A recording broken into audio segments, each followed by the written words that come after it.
Waffles on the check-in, and I told y'all this is something new, something exclusive, man. It's Brunch with Waffles, but obviously the food isn't here yet, because we're waiting for the person to actually deliver. But listen, man, we're going to get right into my special guest, man. This is my cousin. If y'all don't know, this is my cousin for real. I promise you. This, yeah, we here. Yeah. So listen, man, I'm going to let you introduce yourself to the world, man. Hell yeah. What's up, y'all? I'm Jake James. I'm an independent artist, originally from upstate New York, living down in Atlanta now. Just dropped my first EP, Letter of Intent, on all platforms. But yeah, we going to get into it, man. Yo, listen. Be here. This guy's a star. I'm gonna say it because I like when he walks in the room, it's like always all white, cream, like everywhere he goes is like all white. So I was starting to call him like Baby Jesus because like every time it just comes, it's just like clouds when he's just walking in the room. He's like, yeah, I'm just a cool guy, yeah, whatever. Yeah. So he's like the Wolf of Wall Street, but like the Wolf of the industry. Now I just feel like he's less coming. the drugs. Yeah. That's all the money and fun stuff. Less the drugs. Yeah. All that good stuff. So listen, man, tell us a little bit about your background, man. We know how you grew up. You know, you went from really, really good to living in the PJs, and then you understood the scope of music and just the world. Explain to me, because you got like the best of both worlds. Yeah. Definitely glad I had some, tougher experiences back in the day. But I grew up in a town originally. I was born in Manhattan. I moved to a town called Hillsdale when I was like 2 weeks old. Gotcha. So Hillsdale's like 3 hours north of Manhattan, upstate New York. Very small town, like 1,000 people, mostly like cornfields and things like that. Mm-hmm. So y'all probably never been to Hillsdale, probably never will. Ain't shit there, but that's where I was raised. Then when I was about 14, 15, my family went through some financial struggles. I went from like a middle class, regular rural environment to getting evicted and moving to public housing.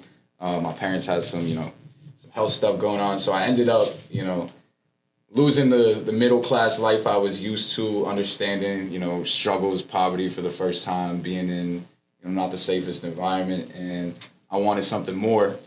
And I always loved music. I always wrote music. When I was 13, I had met Mac Miller in upstate New York, and that was really the first time I knew I wanted to be an artist. So going through these life changes, I knew I wanted to be an artist. I always wrote, and I knew I needed, to financially better my situation. So I ended up skipping high school. I started college when I was, 15. Skipping high school? Yeah. What do you mean you skip high school, like not going to school? Yeah, so I took the SATs when I was 13, and I skipped high school. I placed into college, and I started college when I was 15. This is some humble shit, but listen, right? So listen, I'm your guy. Just talk to me like I'm your guy, because I'm like, so this shit doesn't happen. I got dropped out in like 6. The fuck? You skipped. All right, take it to college. Ladies and gentlemen, skipped high school because he was bright. Yeah. Not because he decided to go. Because I work hard, not because anybody's smarter than anybody else. But so I skipped high school. I moved to Manhattan to study finance because I knew, the system played me. I got to play it back. I got to understand how to move efficiently within the system. So I started working on Wall Street when I was 17.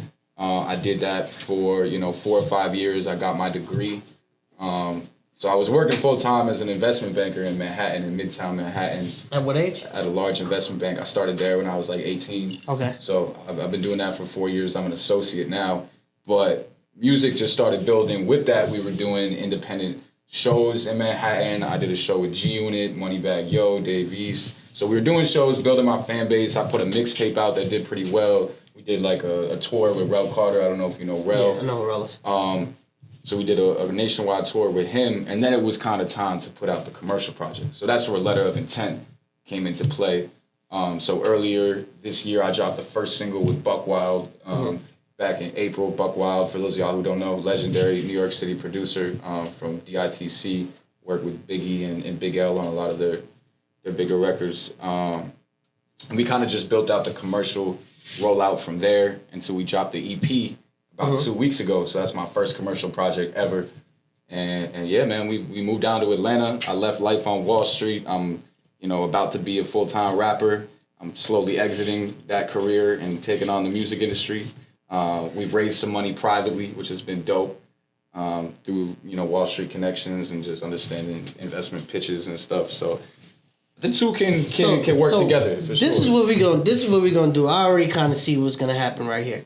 So you're gonna talk to your people and you gonna let me take over your job, and you can have this shit. And what you gonna do? Like they need a feeling. I hire people. I do all the resume checks. And interview calls. And Let me just do that shit, and you can just you don't want to be a rapper. Go ahead, cool. And I'm gonna listen. I got some nice suits and shit too. So I put a nice suit on. I'll just leave here. I'll go back to New York, ride the train a couple days and stuff like that. There's a lot of people just on autopilot on Wall Street though. There ain't much world changing things going on. Right. A lot of lives being touched, you know. So let me ask you this: how does it all play in like right now? Like going from that transition, even though you've been doing it for a while, like you said, you've already been doing a G Unit, Buck Wild. Like you're already in a lane where it's like music is what I'm gonna do. Yeah. Do you really want to let go? Hell yeah. And it's not for me. It's not a letting go because I've already built a skill set that I learned over 4 or 5 years of straight hard work. And that's one thing that Wall Street taught me is like really every day you get up and you grind. Like you got billions of dollars you need to move every month and you got to hit 5 dates that month. And if you don't, like you best be in that office till 3 o'clock in the morning till that work gets done. Same thing with an album. You best be in the studio hour after hour. You wake up the next day, you back in the studio. Right. So it taught me that. It taught me a lot of, business law. It taught me a lot of, fundraising techniques and financial modeling and all that. So all of that can be applied. So long term, I want to build my own investment management business and grow that, once the music, gets to a point where I feel like I can expand into other roots. Do you feel that the culture really takes it serious when you come across as a musician when everybody knows like you because you already put it out there? You get what I'm saying? You'd be like the artist, it'd be like the Wall Street guru and stuff like that because it kind of thinks like, all right, cool. I might, like you said, I have a different type of skill set, so I'm probably going to advance faster than you, but do people still respect the music and your thought process at the same time? I was surprised. Like, I came into it really for the first few years, I kept the Wall Street stuff a secret because I thought, people either wouldn't like the Wall Street thing or it didn't show a side of me that I really wanted to portray. And it was kind of just a move for me to better my life circumstances and my family circumstance. But eventually I realized it's just a part of my personality. And the more I talked about it, people really gravitated towards it. They want to learn more about how to manage money. And I mean, it's helpful for everybody to know these things, I feel like. And, Wall Street, there are weird, sketchy things on Wall Street, but Wall Street is not, any more of an evil place than the music industry. In my opinion, at least from my experience, because there's a lot that goes on in both industries, but for sure, behind the scenes. But I feel like I came out with the first single with Buck, which definitely showed people I was serious, and I waited till I could do something like that. And for those of y'all who know, Buck did like I Got a Story to Tell by Biggie, Put It On by Big L. He did Whoa for Black Rob, a bunch of stuff. So so crazy because when I was in high school, like my first year, 9th grade. Buck Wild and his people used to be right there on Franklin Avenue. They used to stand out there all the time, and I used to see them with their duck down jackets on and all that stuff like that. That's real shit. That's like right in my old neighborhood. Finesse and all that. Yeah, hell yeah. Crazy. Yeah, I'm trying to tell y'all don't just think I'm just Waffles now. All right, so tell us about the letter of intent. Like tell us about this body of work that you're putting out right now. Absolutely. So the concept behind the title, Letter of Intent, and the cover, which is kind of like top half me in the suit, bottom half me in my rap varsity jacket. So Letter of Intent in business is basically, a formal offer to acquire a company or, to merge with another company. It's a formal purchase price, consideration. So for me, it's basically my way of giving my letter of intent to the game of hip hop. Like I'm transitioning from business to rap, and I'm here to get it done. And this is the first introduction, but it's been like almost 300,000 streams in the past week and a half. So we've been going hard. Yeah, he's got some stars up there on Apple Music. That means a lot of people are listening. This ain't put together. So tell me about the intro, man. Yeah, definitely. So the intro is called The Main Event. That's the first record. I recorded that in LA. Basically gives a little bit of background on my life on Wall Street. I talk about me, the one who pitched stocks and whip drops can't be pigeonholed. So that's like a play on some Jay-Z, you feel me? But it also gets into a little bit of my life upstate. And I grew up once I moved to public housing, it was a crazy environment. Like, just a much different life than I was used to. I'm a country kid. At the end of the day, I grew up in a very small town, so I had a small town mentality. Right. And now I'm in an environment where I'm the only kid in town without a gun. Like, right. I'm the new minority, right. And my best friend, back in 2019, my best friend in the world, not gang affiliated, white kid, also from the country, but he was out one night at a party in the wrong place, wrong time. He got shot 9 times. Wow. And he survived, luckily 7 times rather, not 9 times. My bad. We think about 57. Yeah, think about 50. His last name Curtis too, so we call him Cody Curtis Jackson. Oh, Jesus Christ! But now he's still alive. That was a crazy situation, and it brought a lot of things to life about the real world that I didn't know existed before. So, poverty comes with a lot of things. Violence, struggle, but I try to touch on aspects of my story that can bring people out of those situations in a positive way. And tell the world about working with like people like close like G-Eazy and them kind of working kind of close with you and stuff like that with the process. Yeah, facts. So I haven't worked with G particularly on any projects yet, but we work with the same management team largely. So much love to Encore Music Group, the independent label that I'm building right now with my manager, and Blueprint Group also on the management side. So they manage G-Eazy. So. I be around with G-Eazy at certain shows around the country. We're starting to build a little relationship. But Blueprint Group, great team, and they got my shit right for this first project, and we're just keeping it pushing. So one thing that I'm definitely going to ask you about right now is that I just feel like it's not here, but it's not. You're not to blame.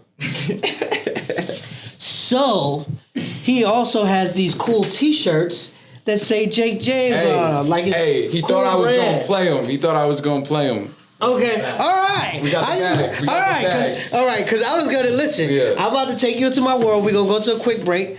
Jake done took y'all into his world. We're going to talk more about this music, but we're going to take him in my world. We're going to twist this up a little bit, and now we're going to take him to the world of waffles. Let's get it. I'm ready. All right, we'll cut real quick, and we'll be right back.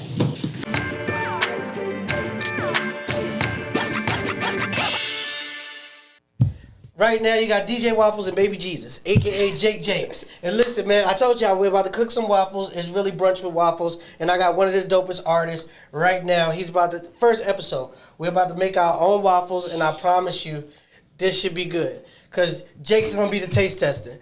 I'm Waffles, so he ain't got, pause. He ain't got to take, this right here. We're right here. We're right here. So we're about to do this. Let's get into it. All right. All right, you ready? This is step 1? Yeah, step 1. See, he follows instructions. Because I was about to burn. Oil it up. I'm a professional chef. I think you got to get right there because, yeah. See, and then he's like cool. He's like doing all this shit like, hey. I'm a professional. All right, cool. So they said 1 scoop of the waffle mix. Make sure it doesn't drip all over the place. Well, because that's what the girls say. They be like, yo, it's a sticky situation. I'll be like, you shouldn't even been down there. That's crazy. All right, so boom, we're gonna get right into the action. I think we should drop it right in the middle though. Okay. So that it just evenly divides. Okay. I think I learned that from Swire. Culinary expertise. Okay. See you. So they say 1, but it looks like maybe 1.5. Yeah, maybe 1.5. He's done this before. Huh? You've done this before. 2. All right. We're told 2 on set. 2 on set. So if somebody wants to edit that, we could put 2. All right. Almost okay. There we go, right in the middle. You got to even it out. We don't do egos in this studio. We do the real deal. We do the real deal. Authentic recipe. Okay, this might be the one. Cause we don't need the ends to come out like funnel cake. Ooh. We need it to connect. We needed to connect. There we go. Like I think we got action, Jake. There we go. We press it. I think we got action. Or do we need some more? Maybe a little. Okay, they say we need more. Production. We don't need any more. Okay, fine. So, you know when you just got like 1 million people, they be like, yeah, just go ahead. Cue the audience. All right, so we're gonna drop that down there. It's on. Yeah, we want to keep it light. You know what I'm saying? Because we need caramel complexion, like in the white. Oh, all right. So this thing is gonna, do what it's supposed to do. So tell us once again about this letter of intent. Like, what song can we play while we're cooking this right now? It's heating up right now, just like this waffle here. So what song would you play right now if you was making waffles? Because we're gonna have this in the background. I would play Dead Friends. Why? If you're making waffles, this is Dead high Friends. energy. We're not gonna eat. Like, nah, you it's can't about be money. dead It's friends. about money. Yeah, waffles just remind me of success. You know, you have a successful weekend. You wake up Sunday morning, you eat some waffles. Yo, tell us about the listening party that you just had in Atlanta. That was crazy. I didn't get invited though. You ain't get it? No. I didn't know you yet. Oh, thank you. All right, I wasn't. So we had the listening party for Letter of Intent, in downtown Atlanta. Sold it out. We had like 150, 200 people pull up. And I'm a new artist, and it was nice because I seen the clarity. I was like, you had on all white again. We had a bar. I did have all white on. Yeah. Actually, no, I had the blue Bali jacket with the white pants, but I had the zip up. Yeah. But no, it went well. We sold it out. I didn't have any music out before that commercially, so it's really the first time a lot of people have heard me. How do you get all these people to come out see you, and I can't even get people to tune into my YouTube channel? Footwork, man. I moved down in April. We've been in clubs back to back 3 times a week. We've been in studios, just moving around. So really just footwork. And everybody came to support. And then we did the next day. The show was center stage, and we brought out like 400 or 500 people. Shout out my man Jay Young. But yeah, it was crazy. So. I need to get invites, man. If you need a DJ or some shit like that, maybe I'm still open. I'm still on reserve. Hell yeah, let's get talk to management. Shout out to management for getting us these beautiful T-shirts. Make sure y'all go buy that merch. Hey, we gonna show y'all soon. So is y'all really gonna sell that? Yeah, no, we gonna give it to you. No, but y'all sell that merch? Yeah, we gonna give it to him at a discounted price, so not for free. Don't worry. Yeah, because Jake's about the money. Jake's about the money. This thing's sizzling. Now available on JakeJamesOfficial.com. That's where you find the merch. Designed by yours truly. It's sizzling. We're getting somewhere. Yeah, I'm excited about this. This is the first time. So how you know when it's ready? I don't know. I think it's the light that comes on and it's just gonna. Thanks. I trust your expertise. Right, because. Yes, it's getting fluffy. That ain't ready. It's getting there though. Yeah, that's like lukewarm. Yeah. Yeah. Yeah, so what do you like you probably like on your waffles? Because we got caramel, we got strawberries. I like strawberries. Yeah. Sometimes bananas. Okay, cool. So we had some raisins. Like staff wanted to bring raisins. I was just like, they just had the game messed up. Like, who's putting raisins on waffles, bro? Nah, you can't be doing all that. Exactly, my friend. Maybe some Henny syrup. Right. It was like they wanted to put peanut butter and raisins. Oh hell no. Exactly. It's gonna stick all on your teeth and like I'm like, come on, like. You got to do better. Like hey, question for you. Flying Biscuit or Waffle House? Waffle House. Damn. Waffle House, bro. Okay. Waffle House, bro. Like, don't you see the syrup bottle from the Waffle House right there? Yeah, no, you ain't like, that's the real bottle. That's the real shit. This is for real. This ain't for fake. This is they playing around. I'm for real. Like, listen, I done took Biscuit hitting though. No, bro. Listen. Waffle House. Listen. Yeah. I done took pictures on top of the logo. I done stood on top of the Waffle House. I done went and did photo shoots in the Waffle House, like with my whole turntables on the table, all type of shit. Hey, if you're not from the South and you're from New York watching this, Waffle House is where you go at 3 a.m. When you turn all night and you got nowhere else to go, you get yourself a good meal. What do you like about Flying Biscuit, bro? The biscuits, bro, they hit. Bro, this see you asking for 2 different things. You talking about biscuits and waffles. It's breakfast. No. It's biscuits, Atlanta breakfast. They're both bread, but we talking about. Except the Waffle House is kind of like old. It's like late dinner. The only thing that I really don't like about the Waffle House is that it's cold in there. Like, why is it always cold in there, bro? Amongst other things. I just be trying to figure it out. I'm like, bro, why? We still got time. We might be almost there. So now that you got this project, the Letter of Intent is going crazy. It's been doing really well. Hell yeah. Excited. Like, are you doing shows with this song with these songs? Yeah, that's the plan so far. We did the center stage show. That was the premiere, like day after. And we packed that out, which was crazy. I had the headlining set before my man Jay Young. So we plan to take that tour to a few other states. Next. Jay Young is dope. Yeah, Jay Young is dope. He's Jamie Foxx's newer artist. So we're going to try to go to LA with that over the next few months. And we got A3C coming up, so I'm going to have some shows in Atlanta this month. And we're going to see after that what the plan is for early next year, but we're going to plan a whole run for sure. Right. So let me ask you this: with this project that you're putting out, how long do you how do you think as an artist you let this project run for before you get into your next body of work? Because I know artists, they get anxious and be like, man, we got to go for the next one. And I'm like, bro, you got to let people kind of soak this up before. Like, what's your thought process with that? So for me, this is my first project ever. So I only have technically 7 songs out right now. So I want to get a catalog out there for people to really listen to. So my next project I just started working on. Gonna try to get it to the people by end of the year. It's called Earnings Season. Executive produced by Street Symphony, who did Hustle and Motivate, Victory Lap for Nipsey. He did Young Black America for Meek. So he had 2 times Grammy winner, a genius. Shout out my man Street. So we working on a crazy project right now. That's the next thing that's coming. But yeah, trying to get that out by end of year. How do you get plugs like that?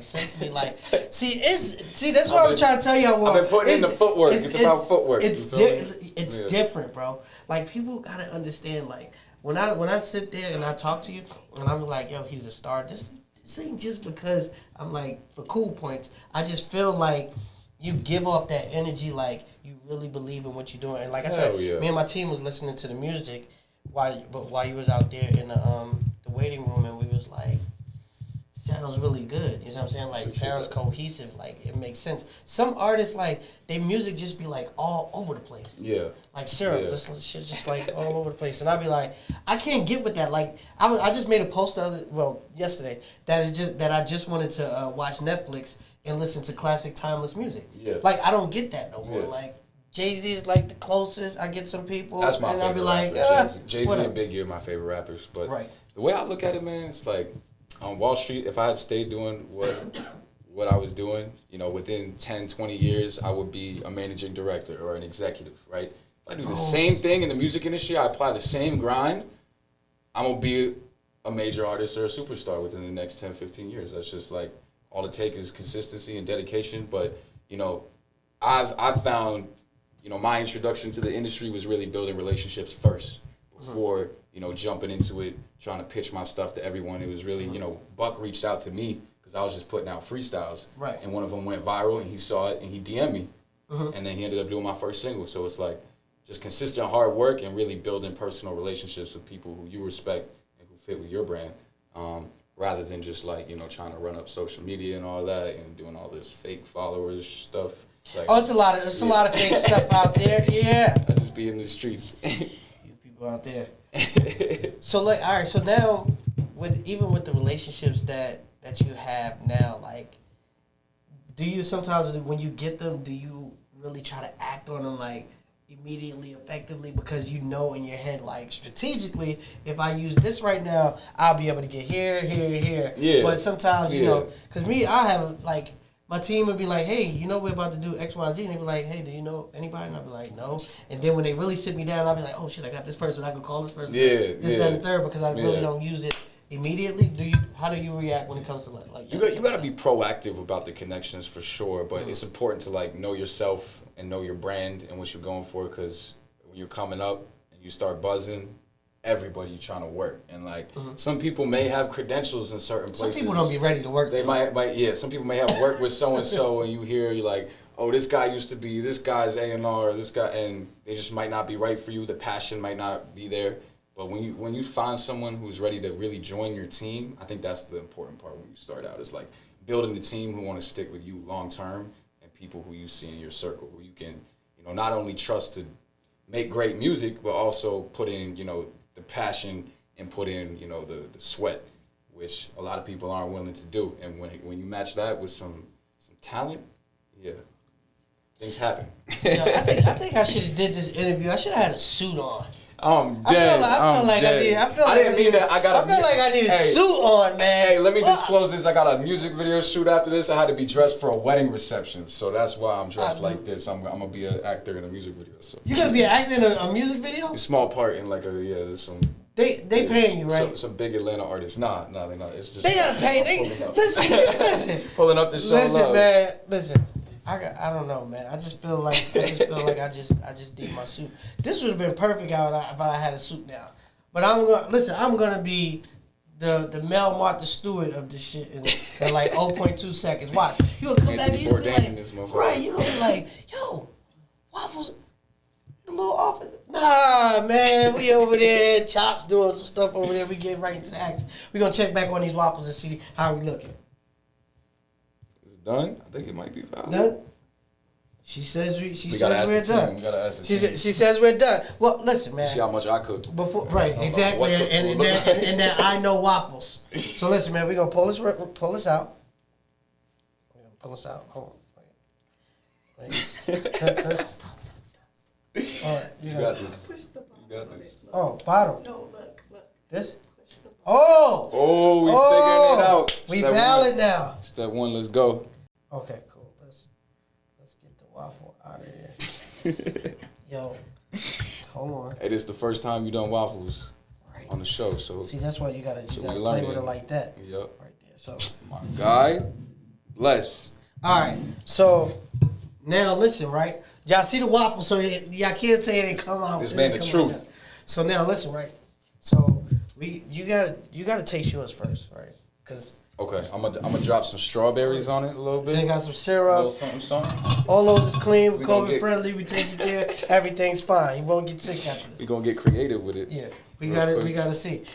And you gotta be honest, man. I know. A lot of people might just take one for the team, and we already had this conversation. But listen, Jake, you gotta tell me. You gotta be like waffles. Maybe not. But we're gonna try this again. I'm waiting on you. Okay, there you go. Yeah, I'm gonna put mine on while you try yours. While you try yours, you gotta tell me. All right, we about to get into it. I have faith that this is excellent. It look good. Boom, get some. Bada bing. Hey, I could start my own food channel one day, maybe. I'm telling you, this my only regular job, I was a sous chef at a Mediterranean restaurant, so I can't make waffles, but I can make like hummus, baba ganoush. Yo, so listen, right?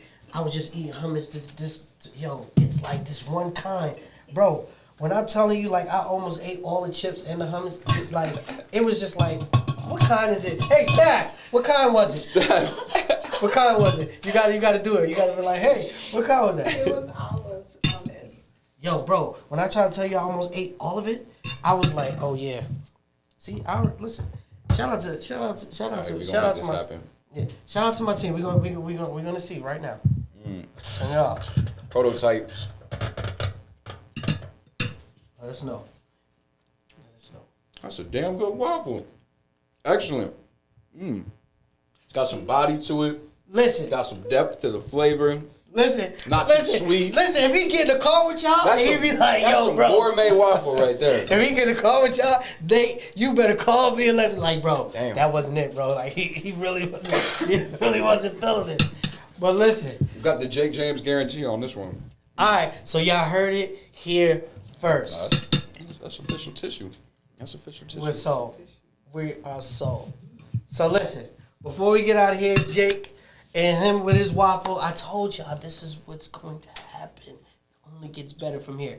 Let everybody know how they can follow you, how they can pull up on you, how they get that new letter of intent. Let everybody know all the good action right now. Hey, first shout out to my man DJ Waffles. Letter of Intent, streaming now on all platforms. You can find that on Apple Music. Don't burn your waffles. Find that on Pandora. Don't burn your waffles. You can find me on Instagram at Jake James, the only Jake James. You can find me on Twitter, Jake James NYC, and Jake James everywhere else. But shout out to my label, Encore Music Group. Shout out Blueprint Group. Pollinate, my crypto partner at the moment. I'll tell you a little bit about that later too. But and NFTs. Yeah, we've been selling NFTs and raising money, so yeah, we get into it, man. But keep a lookout. And hey, these waffles, hitting. Y'all already know what it is. Your boy DJ Waffles on the check-in. Brunch with Waffles. I told y'all it's going crazy. It's your boy 8. Bow.